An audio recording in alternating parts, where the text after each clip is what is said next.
Assalamualaikum warahmatullahi wabarakatuh. Waalaikumsalam warahmatullahi wabarakatuh. Selamat pagi, salam sejahtera untuk kita semua. Om Swastiastu, Namo Buddhaya, salam kebajikan. Perkenalkan, nama saya Derajat Gumilar dari SD Negeri Sukaluyu sebagai guru PJOK. Izin Bu, saya ingin mempresentasikan hasil kegiatan rencana tindak lanjut saya selama mengikuti kegiatan pengembangan kompetisi guru PJOK di Kabupaten Sumedang. Dan alhamdulillah saya masuk gelombang pertama. Mohon izin juga kepada rekan-rekan mengganggu waktunya sebentar untuk menyaksikan atau menyimak presentasi hasil karya saya selama mengikuti kegiatan tersebut. Saya mengambil judul RTL itu agar cetek, aktif, bergerak, cerdas, teknologi. Baik, lanjut ke slide selanjutnya. Di sini latar belakangnya saya mengambil konsep perkembangan zaman dengan kemajuan teknologi saat ini sangat berpengaruh terhadap gaya hidup seseorang. Nah, jadi di perkembangan sekarang ini teknologi luar biasa sangat berpengaruh sekali dalam mempengaruhi gaya hidup seseorang. Jadi lifestyle di situ teknologi sangat berpengaruh. Kemajuan teknologi membuat aktivitas seseorang menjadi berkurang, bisa saja seperti itu, atau halnya disebut dengan sedentary lifestyle. Nah, di sini merupakan perilaku duduk atau berbaring dalam kehidupan sehari-hari seperti kerja di depan komputer, membaca, menonton televisi, bermain game, dan lain-lain. Ini mungkin sudah biasa lumrah dilakukan oleh peserta didik kita, mungkin kebanyakannya di rumah,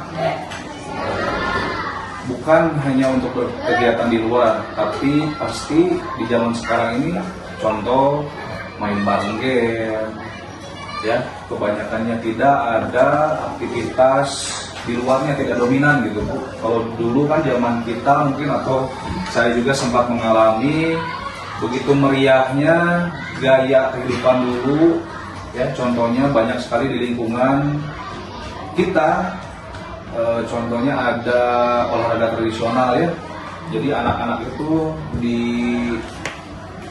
support dulu itu berkembang fisiknya.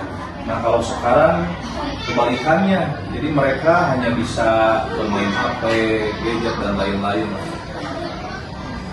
Nah dengan melihat hal ini, saya mencoba untuk melakukan pembiasaan terhadap siswa dengan melakukan aktivitas fisik di rumah terutama. 1 kali dalam seminggu di luar pelajaran PJOK. Selain itu, saya juga mengarahkan siswa dalam teknologi untuk membuat laporan aktivitas mereka. Nah, nanti saya akan membuat konsep tentang aktivitas gerak mereka, jadi harus sesuai dengan data yang real selama mereka berkegiatan di luar jam sekolah. Tujuannya apa? Tujuan pembelajaran yaitu proyek ini bertujuan untuk meningkatkan kesadaran peserta didik dan menerapkan budaya hidup sehat. Nah, ketika kita berolahraga, otomatis walaupun kita hanya jalan santai, tapi insya Allah pasti akan membawa dampak baik bagi kesehatan kita dibanding hanya berdiam diri dan bermain HP contohnya di rumah. Di sini ketika kita melakukan pola hidup sehat yang baik melalui aktif bergerak atau berolahraga di dalam kehidupan sehari-hari, mampu menggunakan teknologi ke hal yang lebih positif. Contohnya kita searching bukan untuk game atau bukan untuk melihat akun-akun gosip, tapi kita melihat teknologi. Contohnya di TikTok ada influencer olahraga, kan banyak di sana. Nah, sehingga kenapa dibilang ada teknologi positif? Karena banyak di luar sana influencer hebat, terutama dalam bidang olahraga, mengajak kita ke hal yang lebih positif. Contohnya kan menginfluence kita supaya senam di rumah, kan bisa dampak jumlah seperti apa, senam sehat seperti apa, banyak ya. Nah, capaian dan hasil yang diharapkan. Saya berharap siswa dapat hidup aktif dan dalam bergerak sehingga mampu menekan gaya hidup sedentary dengan cara siswa melakukan aktivitas olahraga sesuai dengan minatnya. Nah, di sini juga kita tidak boleh menekan peserta didik harus B, harus C, jadi harus ikhlasnya mereka gitu, mau milih cabur apa atau apa gitu, misalkan seperti itu, tidak ada penekanan personal, jadi mereka dibebaskan. Nah, kemudian siswa juga membuat laporan dalam video bentuk agar siswa dapat memanfaatkan teknologi ke hal yang positif. Contoh, mungkin nanti kedepannya saya melakukan tes kebugaran jasmani. Nah, mereka uploadnya itu di akun, misalkan contoh Instagram masing-masing, lalu mereka tag saya gitu. Jadi dampak positif media sosial itu banyak gitu sebetulnya. Terus struktur programnya, kegiatan dilakukan oleh siswa kelas 4. Nanti saya ingin berobservasi di kelas 4 karena di kelas 5 kemarin sudah kegiatan SEM ya Bu. Kegiatan dilakukan 1 minggu sekali selama 1 semester. Laporan dibuat setiap 1 bulan sekali dalam bentuk video aktivitas. Terus aktivitas olahraga yang siswa lakukan bebas sesuai dengan minat siswanya. Jadi saya membebaskan untuk memilih cabur-caburnya. Guru PJOK dan wali kelas memantau aktivitas siswa baik di lingkungan rumah maupun di lingkungan sekolah. Nah, di sini juga kita harus berkolaborasi dengan orang tua siswa. Jadi mungkin mereka juga nanti akan menilai ada pembelajaran PJOK tambahan gitu. Dan mereka juga pasti melihat hasil nyatanya di rumah masing-masing. Kapasitas yang dimiliki, nah di sini sumber daya yang didapat digunakan antara lain adalah sumber daya manusia, yaitu peran orang tua. Nah, di sini juga saya garis bawahi kepada orang tua siswa dalam terlaksananya program ini. Jadi tanpa ada sinergitas dengan orang tua, program ini juga tidak akan berjalan semaksimal mungkin. Jadi kita harus kolaborasi antara guru dengan orang tua. Selain itu, peran guru juga menjadi sumber daya yang sangat penting karena peran guru di sini bertugas untuk memantau aktivitas yang dilakukan oleh siswa.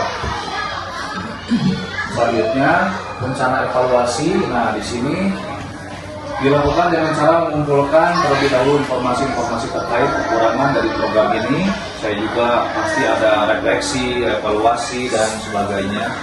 Jadi jalan atau tidaknya program ini ke depan. Informasi dapat dikumpulkan melalui wawancara kepada siswa, orang tua siswa, dan wali kelas. Nah, selain kepada guru, saya juga akan melakukan testimoni kepada orang tua dan siswa-siswa kita ya, Bapak Ibu sekalian. Setelah informasi terkumpul, maka dapat dilakukan evaluasi terhadap program ini. Nah, saya di sini setelah melakukan evaluasi nanti akan ada muncul survei, hasil survei saya selama melaksanakan atau menerapkan kegiatan ini ke depan. Nah, selanjutnya kemungkinan tantangan dari program ini diantaranya 1, siswa malas untuk melakukan aktivitas olahraga. Ya betul, pasti 50% atau taruh 98% lah di zaman sekarang anak-anak kalau di rumah ya udah kita pure main HP, mabar, PUBG, Mobile Legends dan lain-lain. Karena sudah terbiasa menyerap dampak buruk teknologi. Selanjutnya orang tua terlalu sibuk dengan pekerjaannya. Nah, di sini juga pasti orang tua bekerja untuk menafkahi keluarganya ya. Jadi sebisa mungkin harusnya itu kita sebagai guru mengingatkan atau memberikan arahan terkait bagaimana agar kita bisa menghandle anak-anak ketika di rumah. Selanjutnya, guru kesulitan mengontrol aktivitas siswa ketika berada di lingkungan rumahnya. Betul, karena kita tidak 100% bisa terus-menerus memantau peserta didik kita masing-masing. Nah, mungkin ada sedikit motivasi dari saya, jangan takut berjalan lambat, takutlah jika hanya diam di tempat. Terima kasih atas waktunya. Semoga rencana RPL saya ini bisa bermanfaat bagi kita semua. Akhirul kalam, wassalamualaikum warahmatullahi wabarakatuh. Assalamualaikum warahmatullahi wabarakatuh. Perkenalkan, nama saya Derajat Gumilar, guru PJOK dari SD Negeri Sukaluyu, Kabupaten Sumedang. Ingin menanyakan pendapat hasil dari selama saya mengikuti kegiatan pengembangan kompetensi guru PJOK di Kabupaten Sumedang yang diselenggarakan oleh BPGP Jawa Barat. Ini rekan saya, boleh diperkenalkan dulu namanya? Baik, perkenalkan saya Ansanul Maulina sebagai rekan sejawat Pak Derajat Gumilar. Di sini saya akan berpendapat selaku teman sejawatnya Pak Derajat. Pembelajaran sekarang itu menjadi lebih bermakna karena Pak Derajat telah membawa sebuah pembelajaran yaitu yang sedang berlangsung pada saat ini mungkin yaitu STEM, Sport Education Model.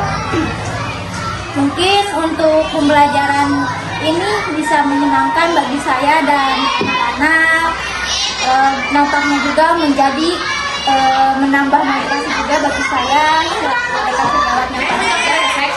Mungkin pembelajaran ini menjadi menyenangkan juga dan semoga kedepannya saya bisa menjadi mengikuti seperti beliau mengikuti program PKG di gelombang selanjutnya. Mungkin sekian pendapat saya sampaikan. Terima kasih Pak Derajat. Sama-sama. Mohon maaf bila ada kekurangan. Ya, terima kasih yang sudah menyimak video saya. PJOK Jaya. Assalamualaikum warahmatullahi wabarakatuh. Salam olahraga. Perkenalkan, nama saya Derajat Gumilar, guru dari SDN Negeri Sukaluyu, Kabupaten Sumedang yang sedang mengikuti pengembangan kompetensi guru gelombang 1 di Kabupaten Sumedang. Nah, saya ingin menanyakan perihal testimoni selama saya mengikuti kegiatan PKG PJOK di Kabupaten Sumedang kepada kepala sekolah saya, Ibu Haja Popi Siti Sophia SPD. Dipersilahkan. Ya, hasil kegiatan pengembangan kompetensi guru PJOK yang selama ini sudah dilaksanakan itu alhamdulillah membawa dampak positif, dampak baik dan membawa pembaharuan atau inovasi bagi kualitas pembelajaran KBM PJOK.